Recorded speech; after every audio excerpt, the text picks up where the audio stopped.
जो लोग अपनी आंटी से, अपनी अम्मी जान से दुआओं के लिए कह रहे हैं, क्या वो शरीयत के अहकामों को और शरीयत के उसूलों को भूल गए? बेशक एक मुसलमान का दूसरे मुसलमान से दुआओं के लिए कहना सुन्नत नबी में आता है, पर मुसलमान भी तो ऐसा होना चाहिए जो कि अपने आप को और अपने ईमान की हिफाजत कर रहा हो।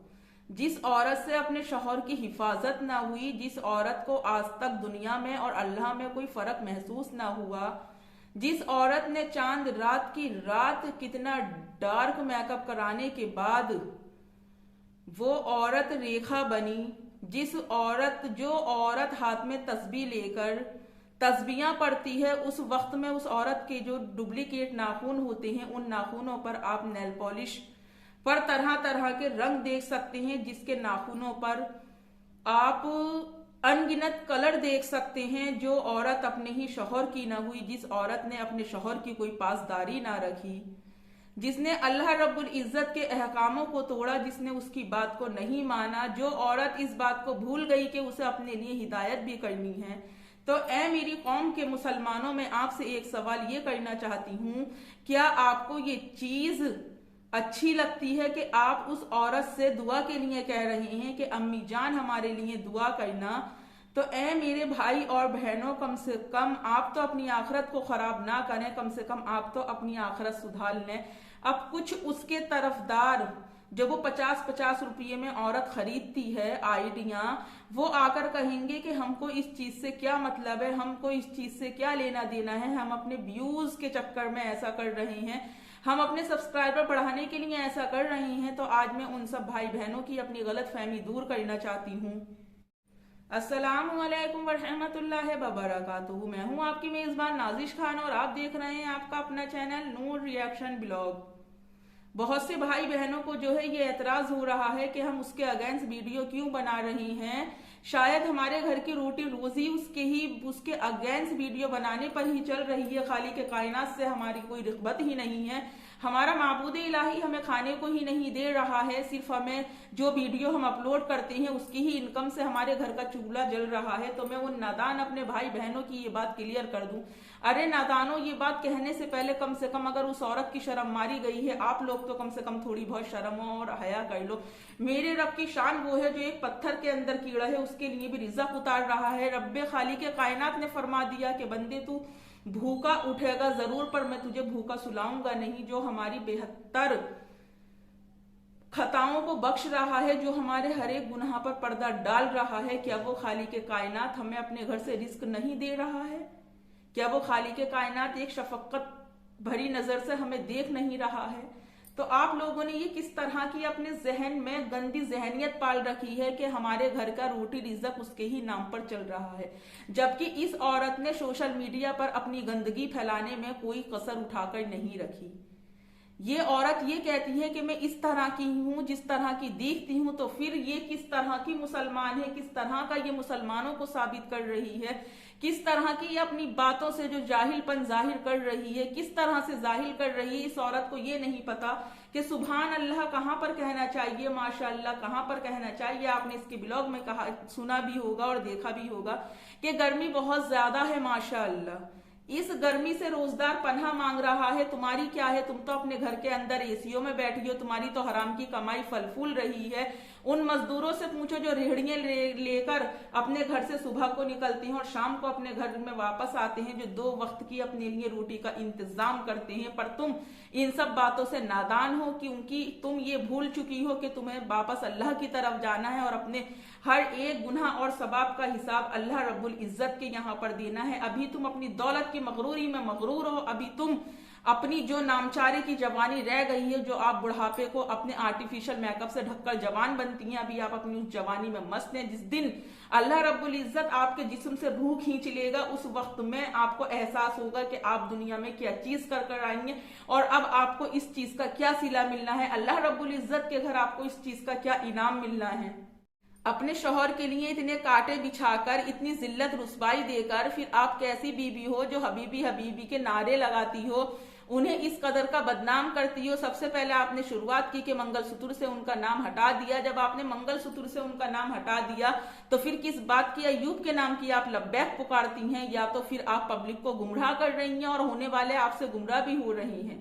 आप जो हमारे हिजाब पर सवाल उठाती हैं, शुक्र अल्हम्दुलिल्लाह हमें इतना शऊर है, अल्लाह रब्बुल इज्जत ने हमें इतनी हिदायत दी है कि हम अपने चेहरे की नुमाइश ना करें, और इस तरह से आने की भी हमारी एक मजबूरी है, क्योंकि हर एक इंसान मजबूर है। और इस्लाम से ज्यादा आसानियां किसी भी धर्म में, किसी भी मजहब में नहीं है, क्योंकि इस्लाम एक ऐसा वाहिद मजहब है जो दूसरों के मजहबों की रिस्पेक्ट करने की इजाजत देता है। और आप क्या कहती हैं कि मैं हिंदू मुस्लिम में कोई फर्क नहीं समझती। आप क्या फर्क समझेंगी? अकल के अंधो नादानो, जो औरत अपने धर्म की ना हुई वो क्या आपके धर्म की होगी? आप भूल गए किस तरह से गणपति का उसने मजाक बनाया था। क्या कहा था कि गणपति जैसा मुंह में गू भर के बैठा रहता है।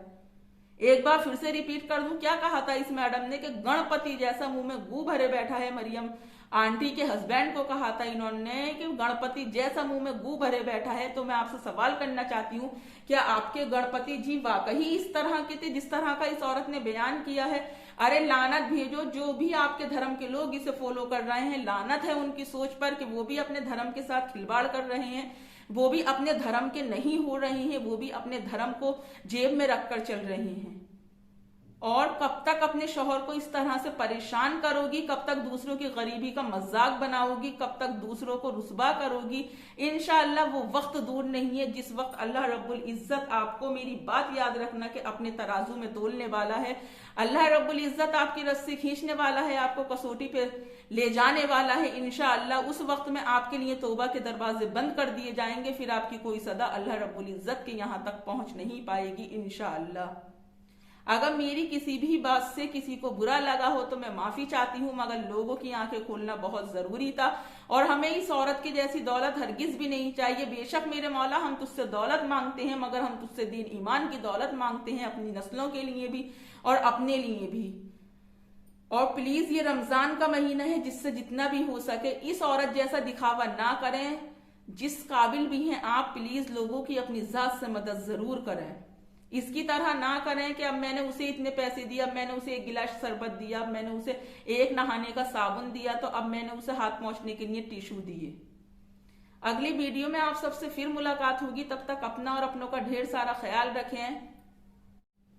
ये हर एक इंसान की वीडियो का जवाब भी दे रही हैं, हर एक इंसान को मुंह तोड़ के जवाब भी दे रही हैं। बस ये नाम नहीं ले रही हैं, नाम इस डर में नहीं ले रही हैं कि अगर मैंने किसी की आईडी अपनी वीडियो में मेंशन कर दी तो ऐसा ना हो मेरे व्यूज और सब्सक्राइबर उसकी तरफ ना चले जाएं, और ऐसा ना हो कि लोग हमारी वीडियो देखने के बाद हमारी बातों को अच्छा समझने लगे और हमारी बातों को सच समझें। यहाँ पर मैं इनसे एक सवाल करना चाहती हूँ कि जब अपने शौहर की बेल नहीं करवाई, अपने शौहर के लिए कोई जामिन इकट्ठा नहीं किया, अपने शौहर को एक रोजगार इंसान को बीच सड़क पर भटकने के लिए छोड़ दिया, तो इन मैडम ने फिर मंगलसूत्र किसके नाम का खरीदा है? क्या ये अपनी तीसरी शादी करने के लिए तैयार है? ऐसा भी हो सकता है कि अय्यूब शेख अंकल इस बात को कहते ही रह जाएं और ये कर लें, क्योंकि ये अपने काम बहुत जल्द पूरे करने की आदी है, क्योंकि ये इस बात को भूल गई कि कहीं पर मेरा शौहर भी है और अगर मुझे उसकी आह लग गई तो मेरी दुनिया और आखिरत दोनों खराब होगी। और एक चीज और मैडम जी, जब औलाद जवान हो जाती है, इस्लाम के अकॉर्डिंग, जो हमारी शरीयत और हदीस में आता है उसके अकॉर्डिंग, हम अपनी औलाद को अपने आप से नहीं चिपटा सकते। जिस तरह से आपने हैप्पी न्यू ईयर वाले दिन अपने बेटे को लिप किस की थी, आपको शर्म आनी चाहिए। तौबा नाऊज़ु बिल्लाह, क्या आपको इस तरह की हरकत करनी चाहिए थी ऑन द कैमरा? एक बीबी अपने शौहर को, जिसकी आंख में हया होगी, जो वाकई अल्लाह का खौफ रखती होगी, इस तरह की हरकत नहीं कर सकती। और आप अपने बेटे को लिप किस कर रही थी। लानत है आपकी कि एक माँ अपनी औलाद को पैदा कर रही है, फिर उसे अपनी छातियों से दूध पिला रही है, फिर उसकी परवरिश कर रही है, फिर भी हदीस उसे एक हद तक आने के बाद ये हुक्म देती है कि तेरी औलाद से भी पर्दा है। एक माँ जिस तरह से आप अपनी औलाद से लिपटती हो, जिस तरह से आप अपनी औलाद से चिपटती हो, इस तरह से चिपटने की हुक्म नहीं देता, क्योंकि जो हमारी हदीस के अहकाम है, जो हमारी शरीयत के अहकाम है, हमें एक मुसलमान होने के नाते उन्हें हर हालत में पूरा करना है। मगर आपने तो माँ बेटे के रिश्ते को भी बिल्कुल ही कलंकित कर दिया। बिल्कुल आप इस बात को नहीं सोचती कि बहुत से घरों में अगर इस तरह का माहौल नहीं है, फिर उनके घर की औलाद पर क्या फर्क पड़ेगा, उनके घर की औलाद उनसे क्या चाहती है, उनके घर की औलाद उनसे क्या नहीं चाहती है। और सारे गू के टोकरे आप अयूब अंकल के सिर पे रख देती हो, कुछ गू के टोकरे अपने ऊपर भी रखो। ऐसे वक्त में आपको अपने उन इन्वेस्टमेंट के पैसों का ध्यान आ रहा है, जबकि वो शख्स आपकी वजह से कितना परेशान है। उन 15 लाख रुपयों की दिवाली आपकी हुई, पर आज उसकी सजा वो शख्स नाहक बेगुनाह होते हुए भी गुनहगार बन रहा है। पब्लिक उनकी बातों का यकीन नहीं कर रही है, उनके कुरान उठाने को भी पब्लिक उनका मजाक समझ रही है। तौबा तौबा। ये औरत का कहना है कि मतलब इसकी दिली ख्वाहिश थी कि ये अपने शौहर के साथ हज पर जाए, अपने शौहर के साथ बगदाद जाए। और इस बारे में इस औरत ने अपने शौहर यानी कि अयूब शेख अंकल से बात भी की थी।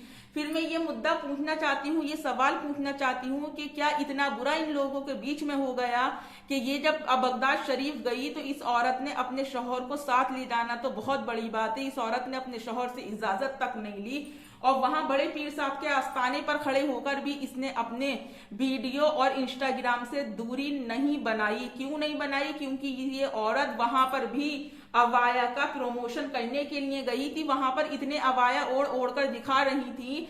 फिर या वहां से वापस आने के बाद आपने अवाया क्यों नहीं पहना? फिर क्यों आप पैंट और टॉप पहनकर on the screen live social media पर डांस कर रही थी, तमाशे दिखा रही थी अपने? फिर कहाँ गई थी? आप कह रही थी कि आपको अवाया पहनकर बहुत सुकून मिल रहा है। तो फिर बगदाद शरीफ से, इराक से वापस आने के बाद उस अबाया में ऐसे कौन से कांटे लग गए थे, ऐसे कौन से कीड़े पड़ गए थे, जो कांटे आपको चुभ रहे थे, जो कीड़े आपको काट रहे थे?